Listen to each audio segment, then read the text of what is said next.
ಮಂಡ್ಯ ಜಿಲ್ಲೆ ರೈತ ಬಾಂಧವರ ಜಿಲ್ಲೆ. ನೀವು ಜೊತೆ ಬರ್ಲಪ್ಪ, ಮೈಕಲ್ ಗಾಡಿ ಜೊತೆ ಬನ್ನಿ, ಆಗಿದೆ ಜೊತೆಲೇ ಬನ್ನಿ ಗಾಡಿ. ದಯಮಾಡಿ ಮಂಡ್ಯ ಜಿಲ್ಲೆ ಜನ ಅರ್ಥ ಮಾಡ್ಕೋಬೇಕು. ಯಾವುದೇ ಆಸೆ ಅಮಾಂಸಗಳಿಗೆ ತಿಳಿಕೊಡಬೇಡಿ. ಇವತ್ತು ಒಂದು ಒಪ್ಪತ್ತಿನ ಜೀವನಕ್ಕೆ 5 ವರ್ಷ ಕಾಲ ಈ ಜಿಲ್ಲೆ ಒಳ್ಳೇದಾಗಂತ ಕಳ್ಕೊಳ್ಳೋದು ಬೇಡ. ಹಿಂದೆ ಕುಮಾರಣ್ಣರ ಸರ್ಕಾರದಲ್ಲಿ ರೈತರ ಸಾಲ ಮನ್ನಾ ಆಗಿದೆ. ಅವತ್ತು ಪ್ರತಿಯೊಬ್ಬ ರೈತನಿಗೆ 2 ಲಕ್ಷ ರೂಪಾಯಿ ಸಾಲ ಮನ್ನಾ, 2 ರಿಂದ 3 ಲಕ್ಷದವರೆಗೂ ಸಾಲ ಮನ್ನಾಗಳಾಗಿದೆ. ಅಂತ ಅದೃಷ್ಟಗಳು ಈ ಜಿಲ್ಲೆಗೆ ಸಿಗುವಾಗ ಯಾಕೆ ಇದ್ ಮಾಡ್ಕೊತೀರಾ?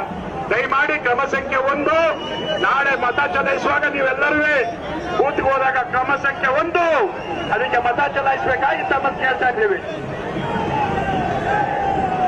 ದೇಶಕ್ಕೆ ಮೋದಿ, ಮಂಡ್ಯಕ್ಕೆ ಕುಮಾರಣ್ಣ. ದೇಶಕ್ಕೆ ಮೋದಿ, ಮಂಡ್ಯಕ್ಕೆ ಕುಮಾರಣ್ಣ. ದೇಶಕ್ಕೆ ಮೋದಿ, ಮಂಡ್ಯಕ್ಕೆ ಕುಮಾರಣ್ಣ. ದಯವಿಟ್ಟು ಬಂಧುಗಳೇ, ಇಂಥ ಒಂದು ಸುವರ್ಣ ಅವಕಾಶವನ್ನ ಮಂಡ್ಯದವರು ತಪ್ಪಿಸ್ಕೊಳ್ಬಾರ್ದು. ದಯವಿಟ್ಟು ತಮ್ಮೆಲ್ಲರ ಮತ ಎಚ್ ಡಿ ಕುಮಾರಸ್ವಾಮಿ ಅವರ ಪರವಾಗಿ ಇರಲಿ. ಈ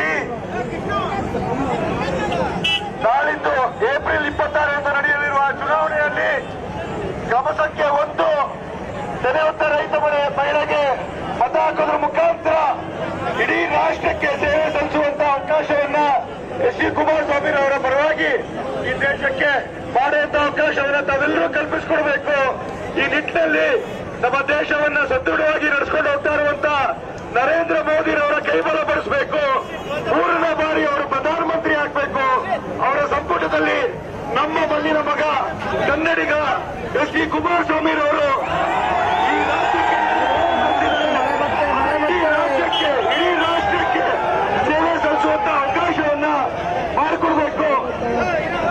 ಇದೇ ನಮ್ಮ ನಿಮ್ಮೆಲ್ಲರ ರೈತ ನಾಯಕ ಆಗಿರುವಂತ ಎಚ್ ಡಿ ದೇವೇಗೌಡರು ಅಲ್ಪಾವಧಿಗೆ ನಮ್ಮ ದೇಶದ ಪ್ರಧಾನಮಂತ್ರಿಯಾಗಿ ಹೆಗ್ಗಳಿಕೆಯನ್ನು ತಂದುಕೊಟ್ಟರು. ನಮ್ಮ ಮಂಡ್ಯ ಜನಕ್ಕೆ, ನಮ್ಮ ಕರ್ರೆಗೆ ಈ ದಿವಸಗಳಲ್ಲಿ, ಮುಂದಿನ ದಿವಸಗಳಲ್ಲಿ ಎಚ್ ಡಿ ಕುಮಾರಸ್ವಾಮಿ ಅವರನ್ನ ಕೇಂದ್ರದಲ್ಲಿ ಸೇವೆ ಸಲ್ಲಿಸುವಂತ ಅವಕಾಶವನ್ನ ತಾವೆಲ್ಲರೂ ಕಲ್ಪಿಸಿಕೊಡ್ಬೇಕು.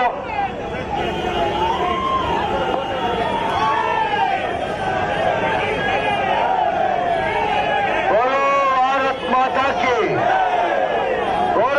ಭಾರತ್ ಮಾತಾ ಕಿ. ಇನ್ನೂ ಜೋರಾಗಿ ಹೇಳ್ಬೇಕು. 5 ಗಂಟೆ ಮುಕ್ತಾಯ. ಇಲ್ಲಿ ನಡೆದಿದ್ದಕ್ಕಂತ